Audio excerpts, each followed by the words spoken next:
Oke, Assalamualaikum warahmatullahi wabarakatuh. Perkenalkan, nama saya Mustafa Hanif. Saya dari Prodi Sistem Informasi, ingin mengerjakan tugas mata kuliah dari pemrograman berbasis perangkat bergerak. Maka dari itu langsung saja kita buka ya.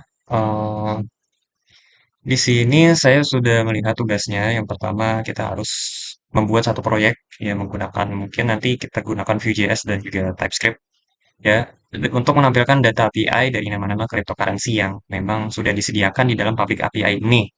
Nanti kita harus mengolah dengan field dari atribut ya, name-nya, rank-nya, sama price USD-nya untuk kita olah di dalam tabel. Dan tampilannya juga seperti ini saja ya untuk menampilkan rank, Bitcoin, apa namanya, eh, nama dari koin di dunia dan juga USD-nya, maksudnya harga per USD-nya dari XRP, Ethereum ataupun Bitcoin. Oke, langsung saja ya kita buat di sini mungkin kita open terminal dulu. Kita langsung saja npm create Vite ya, Vite 500. Create apa ya namanya? npm create Vite headless kayak gini harus. Kita pakai Vite aja secara langsung ya. Oke, di sini kita namain projectnya ya tugas tiga aja ya, tugas tiga mau dan kita memakai view dan pakai stringnya varian TypeScript no dan npm start. Oke, langsung kita buka. Oke, sudah terbuat ya di sini. Tapi kita lihat dulu ls revisi tugas pemrograman where terus juga ada titik untuk membuka Visual Studio Code kita. Dan ini sudah terbuka semuanya ya. Dari ininya kita buka terminalnya dulu. Kita npm apa namanya? Kita buka. Oke, ini sudah berhasil ya. Dan kita ingin eh, install view-nya ya. Install Tailwind maksudnya ya di dalam Vue plus TypeScript yang sudah kita buat. Nah, itu kita kan sudah buat ini ya tadi, dan sekarang kita kopikan aja ya di sini untuk install ininya ya, Tailwind-nya. Dan ini masukkan ke Vite-nya. Nah, di sini Tailwind. Oke, di sini CSS-nya sih, CSS kita ini dan oke kita tadi npm package lagi. Ads npm dev. Oke, ya di sini udah ada tampilan dari default-nya ya, VP-nya masih seperti ini. Kita hapus dulu. Dan di sini sudah kosong ya tampilannya. Kita lihat stylenya dulu ya. Di sini background-nya eh kita pakai putih ya. Berarti kalau ini adalah fokusnya. Oke, kita edit di komponen Hello World aja ya, karena memang Hello World ini komponen ini dia panggilnya ke sini, ya ke dalam app. Cuman kalaupun nanti kita pingin pindah, pindahin aja namanya mungkin jadi eh, nah di sini. Oke, ini yes ya semua. Biar nanti update secara otomatis. Oke, di sini sudah ini ya, sudah tampil halaman kosongnya ya. Yang perlu kita perhatikan yaitu adalah ya, ininya adalah public API yang berisi data koin-koin digital yang ada di dunia seperti BTC, Ethereum, USDT, XRP, Binance Coin dan lain-lain. Nah, di sini kita ambil ya dari domainnya, kita taruh dulu dengan cara fonts get API sing. Di sini kita ini ya, data betul data. Oke, dan di sini kita panggil on-mounted ya. Oke, kenapa kita pakai on-mounted? Karena memang itu buat kita merender setelah di DOM. Jadi kalau kita pakai fetch API atau mengambil API dari mungkin dari backend ataupun dari public API, sebaiknya itu di dalam on-mounted. Sorry, tadi kameranya baru saya nyalain. Dan sekarang kita lanjutkan. Kenapa tadi kita memakai unmounted? Karena memang dari lexical hook yang saya baca di dalam dokumentasi Vue.js, biasanya untuk pengambilan API dari public ataupun dari backend, itu biasanya menggunakan unmounted. Mengapa ya? Karena memang kebutuhan dari mounted tersendiri itu untuk mengambil data setelah terrender di dalam DOM tersebut gitu. Nah, dari itu kita langsung saja ya ke tahap selanjutnya. Di sini kita tes dulu ya. Nah, di sini udah ada datanya yang kita console log di dalam mounted ya. Jadi ketika kita refresh, nah dia baru setelah DOM render baru ada muncul dari datanya. Itu fungsi dari on mounted. Dan kita lihat sih ini datanya cukup lengkap ya dari yang tadi kita lihat di sini sama ya. Nah, memang kita langsung lihatnya di sini dan kita simpan dulu ya di dalam setup di dalam cons API data sebagai ref any ya kita pakai tipe any ya any null. Nah di sini kita simpan dari value kita simpan dari value yang sudah kita buatkan ini yaitu API data ya.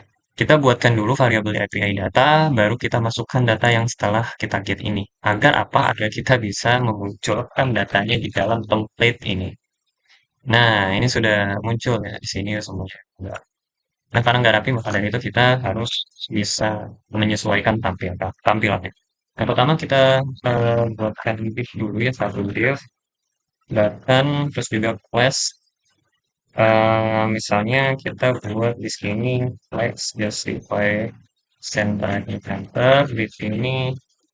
Nah, sini kita sudah pakai apa namanya atau buat button ya, buat refresh ya, karena di sini kita disuruh untuk membuat button refresh seperti ini. Dan di sini mungkin pewarnaannya juga si biru ya, karena dia memang biar sama aja. Terus di sini kita buat satu div lagi ya untuk eh, table eh, table sini ya eh, body di sini tl terus kita dengan cara v4 dari API. Nah, API data value data kita tampilkan value data. Oke, sini muncul ya. Oke, sudah muncul ya. Cuman dia oh itu lah. Set. Nah, oke udah muncul ya di sini. Dan yang kita butuhkan adalah tampilannya seperti ini ya.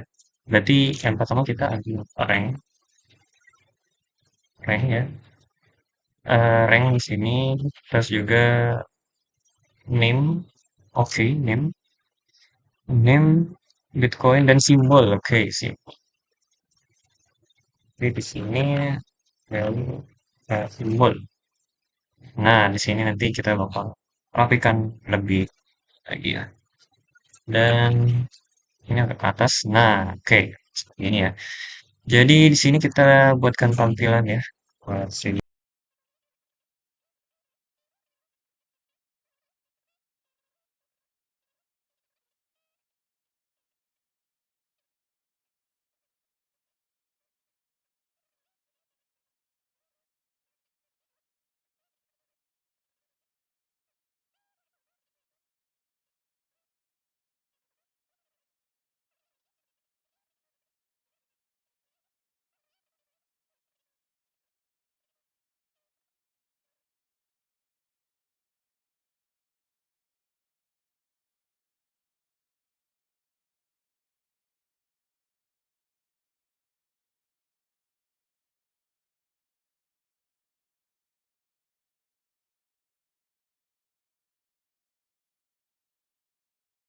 Oke, ini agak ke sini ya.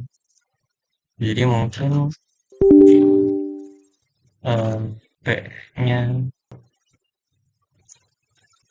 nah, oke. Dan di sini, ya, oke, refresh. Sama ya. Oke, oke. Sekarang kita buat eh outnya ya. Jadi ketika button ini diklik, dia bakal nge-refresh dari hard untuk mengambil API secara real time-nya lagi gitu. Oke, di sini kita buat function namanya refresh ya. Jadi memang fungsinya hanya untuk refresh saja gitu. untuk mengambil nilai yang terbaru secara real time. Sekarang kita buat cons, refresh cons, yaitu mengambil get API lagi di sini. Namun kita buat satu ini lagi ya yang bernama loading. Jadi ini F-nya berisikan buelan. Jadi kalaupun kita klik refresh, nanti dia bakal set loading ini menjadi true untuk memunculkan pesan sedang loading gitu. Jadi kalau nggak dikasih ini tuh kelihatannya seperti kurang matching aja gitu. Nah, kasih loading ya, loading value true dan false gitu. Dan kalaupun nanti dia if kita kasih div lagi di sini, vf loading loading value sama dengan true, maka di sini ada pesan loading aja. Kalaupun tidak, nanti di sini else. Kita klik loading, loading, loading, oke. Jadi seperti itu ya. Ini kalau kita lihat tampilan mobile-nya ya pakai extension mobile simulator. Di sini kita refresh dulu ya. Di sini eh, tampilan seperti ini ya sudah cukup mirip lah ya dengan apa yang disuruh di tugas ini, yaitu menampilkan dari rank pertama yaitu siapa aja, terus juga menampilkan nama-nama koinnya yaitu BTC, Ethereum, USD, Doge dan lain-lain, dan juga di sampingnya ada harganya. Di sini kita bisa refresh untuk mengambil nilai terakhir. Nah, di sini berubah ya.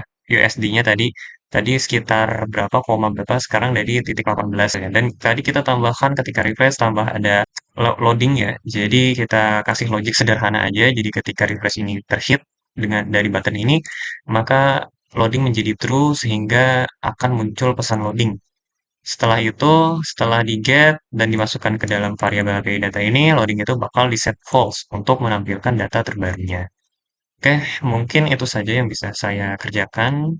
Semoga ini menjadi penambahan pengetahuan saya mengenai dunia programming dan atau pemrograman. Terima kasih. Wabillahi taufiq wal hidayah. Assalamualaikum warahmatullahi wabarakatuh.